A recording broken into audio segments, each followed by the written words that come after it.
Yan.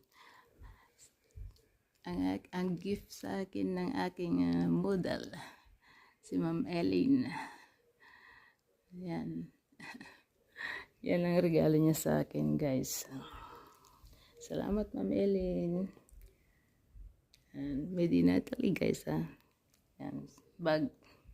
Regalo niya sa akin yan, guys. Kasi kontento siya sa aking paggugupit at saka kukulay ng kanyang buhok. So, thank you very much also.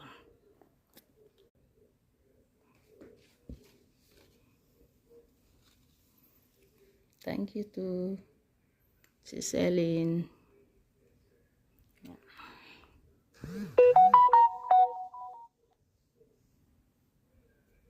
Ganda, guys. Diba?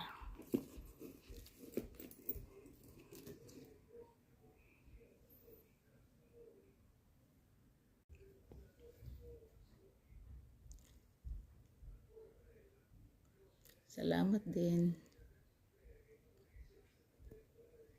Sis Ellen, thank you very much sa regalo mo.